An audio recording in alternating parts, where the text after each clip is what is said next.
எல்லாருக்கும் வணக்கம். Welcome to views Tamil சமையல். இன்றைக்கி வீஸ் தமிழ் சமையலில் கீ ரைஸ் கத்திரிக்காய் கிரேவி எப்படி பண்ணுறதுன்னு பார்க்கலாம். இந்த கத்திரிக்காய் கிரேவி நம்ம பிரியாணி பண்ணும்போதும் பண்ணலாம், சூப்பராக இருக்கும். முதல்ல நம்ம கத்திரிக்காய் கிரேவி பண்ணிடலாம். இப்போ நான் குக்கரை காய வச்சுருக்கேன்.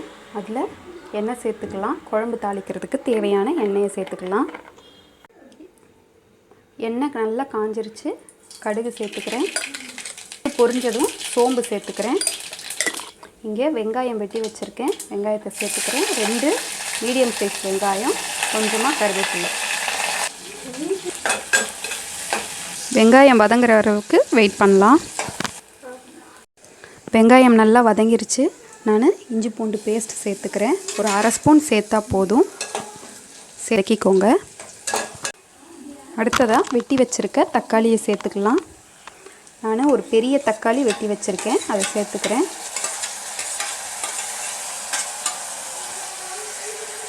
சேர்த்துட்டு தக்காளியை நல்லா வதக்கி விட்டுடலாம். இப்போது தக்காளி நல்லா மசிஞ்சு வந்துருச்சு. அடுத்ததாக நம்ம வெட்டி வச்சுருக்க கத்திரிக்காயை சேர்த்துக்கலாம். இது மட்டும் இல்லை, பிரியாணி செய்வோம்ல, பிரியாணிக்கும் இந்த கத்திரிக்காய் குழம்பு மாதிரி தான் வைப்பாங்க, அதுவும் நல்லாயிருக்கும். இப்போ நல்லா வதக்கி விட்டுட்டு இந்த கத்திரிக்காய் வதங்குறதுக்குள்ளே நம்ம ஒரு மசாலா அரைக்கணும், அதை அரைச்சிட்டு வந்துடலாம். மசாலத்துக்கு ஒரு சின்ன பீஸ் தேங்காயை வெட்டி வச்சுருக்கேன், அதை சேர்த்துக்கிறேன். வாசனைக்காக கொஞ்சம் கொத்தமல்லி, கொஞ்சம் புதினா 2ஐயும் சேர்த்துக்கிறேன். சும்மா 2-3 பல் பூண்டு போட்டுக்கிறேன். அதில் கொஞ்சமாக சீரகம், சின்ன ஸ்பூனில் நல்லா ஒரு ஸ்பூன் நிறைய காஷ்மீரி சில்லி பவுடர். நீங்கள் சாதா சில்லி பவுடர் போட்டிங்கன்னா கொஞ்சம் குறைச்சி சேர்த்துக்கோங்க. இது மல்லித்தூள், சின்ன ஸ்பூனில் 2 ஸ்பூன் அளவுக்கு நான் சேர்த்துக்கிறேன். இது நானே அரைச்சது மிஷினில். மிளகாத்தூள் காஷ்மீரி சில்லி பவுடரும் நான் மிஷினில் தான் அரைப்பேன். அதை அரைச்சிட்டு அடுத்ததாக அந்த மிஷின்லேயே நான் மல்லியை போட்டு எடுக்கும்போது எனக்கு மல்லித்தூள் இப்படி கலராக கிடைக்கும். காஷ்மீரி சில்லி கடையில் வாங்கும்போது நமக்கு ரொம்ப காஸ்ட்லியாக இருக்கும். நம்மளே வாங்கி அரைச்சோன்னா அது நமக்கு ரொம்ப சீப்பாக இருக்கும். நான் அடுத்த வீடியோவில் அது என்ன செய்யலான்னு நான் உங்களுக்கு சொல்கிறேன். இப்போது இதை நான் நல்ல பேஸ்ட்டாக அரைச்சிட்டு வந்துடுறேன். இப்போது நல்லா அரைச்சாச்சு. நான் இதை குழம்புல சேர்த்துக்கிறேன். நல்லா வதங்கிருச்சு. நான் அரைச்ச பேஸ்ட்டை குழம்புல சேர்த்துடுறேன். கொஞ்சமாக மஞ்சள் தூள் சேர்த்துக்கலாம். இந்த டிஷ்ஷுக்கு தேவையான உப்பு சேர்த்துக்கலாம். ஒரு சின்ன நெல்லிக்காய் அளவு புளியை நான் ஊற வச்சு அந்த சாறு எடுத்து வச்சுருக்கேன், அதை சேர்த்துக்கிறேன். நார்மலாக நீங்கள் புளிக்குழம்புக்கு ஊற்றுற அளவுக்கு புளி இதில் சேர்த்துற வேண்டாம், கொஞ்சம் கம்மியாகவே சேருங்க. அதில் பாதி சேர்த்தா போதும். சேர்த்துட்டு நல்லா வதக்கி விட்டுறலாம். இப்போது அரைச்ச ஜாரில் கொஞ்சமாக தண்ணி சேர்த்து அந்த தண்ணியை மட்டும் சேர்க்குறேன். ரொம்ப தண்ணியாக இருக்க வேண்டாம், கொஞ்சம் கிரேவியாக இருந்தால் தான் அந்த ரைஸ்க்கு நல்லாயிருக்கும். இப்போது இந்த அளவுக்கு இருக்கட்டும். இப்போ குக்கரை மூடி 2 விசில் வைக்கணும். மூடி வச்சிடலாம். இருக்கட்டும். இப்போது 2 விசில் வந்துருச்சு. நம்ம திறந்து பார்க்கலாம். இந்த அளவுக்கு கரெக்டாக இருக்குது. இன்னும் கொஞ்சம் வற்ற விட்டால் ரொம்ப நல்லாயிருக்கும். அதனால் நான் இப்போது ஸ்டவ் ஆன் பண்ணிடுறேன். கொஞ்சம் வற்றுனா நமக்கு எடுத்து வச்சு சாப்பிட்றதுக்கு நல்லாயிருக்கும்.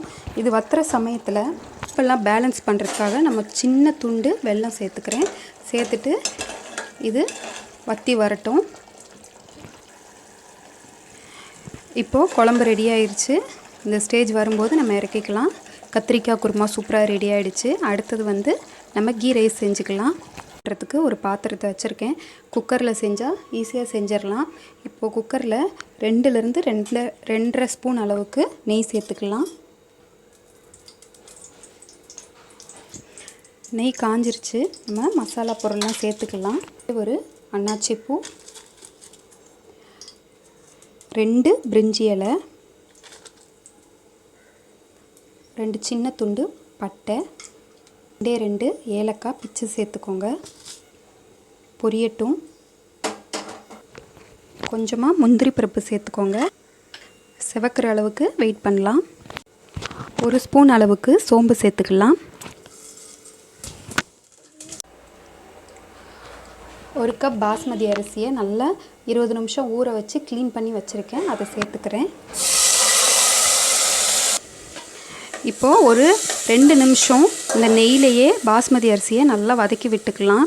உங்களுக்கு ஃப்ளேவரும் நல்லாயிருக்கும் ரைஸில். அதுக்கப்புறமா அரிசியும் ஒன்றோட ஒன்று ஒட்டாமல் நல்லா சூப்பராக வரும். அதுக்காக ஒரு 2 நிமிஷம் நல்லா ஹை ஃப்ளேமில் வச்சு வதக்கி விட்டுக்கலாம். நல்லா வதக்கிட்டேன். நல்லா ட்ரை ஆயிடுச்சு. உங்களுக்கு பார்த்தா தெரியும், தண்ணி எதுவுமே இல்லை. இந்த மாதிரி ட்ரை ஆனதுக்கு அப்புறமா 1 கப் அரிசி சேர்த்துருக்கோம் இல்லையா, அதனால் நான் 1.5 கப் தண்ணி அளந்து வச்சுருக்கேன். அதை சேர்த்துக்கலாம். சேர்த்துட்டு இந்த ரைஸுக்கு தேவையான உப்பையும் சேர்த்துட்டு நல்லா கலந்து விட்டுறலாம். உங்களுக்கு கொஞ்சம் காரமாக இருந்தால் பிடிக்கும்னா இந்த ஸ்டேஜில் ஒரே ஒரு பச்சை மிளகாவை கீறி போட்டுக்கோங்க. அது ஃப்ளேவர் கொஞ்சம் வேறு மாதிரி மாறிடும். கீ ரைஸ்னால் நான் எதுவுமே போடாமல் தான் செய்வேன். இப்போ எல்லாம் எடுத்து விட்டுட்டு குக்கரை மூடி வச்சிடலாம். குக்கரை மூடிட்டு விசில் போட்டுருங்க. 2 விசில் வரட்டும். வந்ததுக்கப்புறமா சிம்மில் ஒரு 2 நிமிஷம் வச்சுட்டு ஆஃப் பண்ணிங்கன்னா கரெக்டாக இருக்கும். விசில் வரட்டும். இப்போது 2 விசில் வந்து 2 நிமிஷம் சிம்மில் வச்சு ஆஃப் பண்ணியிருக்கேன். கீ ரைஸ் சூப்பராக ரெடி ஆகிடுச்சு. இப்போ பாருங்கள், நல்லா குழையாமல் சூப்பராக வந்திருக்கு. இப்போ நம்ம இது சர்வ் பண்ணுறதுக்கு ரெடி ஆகிடுச்சு. சர்வ் பண்ணிடலாம். இப்போது கீ ரைஸும் கத்திரிக்காய் கிரேவியும் சூப்பராக ரெடி ஆகிடுச்சு. செஞ்சு சாப்பிட்டு பார்த்துட்டு எப்படி இருந்துச்சுன்னு கமெண்ட்டில் சொல்லுங்கள். ப்ளீஸ் தமிழ் சமையலை மறக்காமல் சப்ஸ்கிரைப் பண்ணுங்கள். தேங்க்யூ.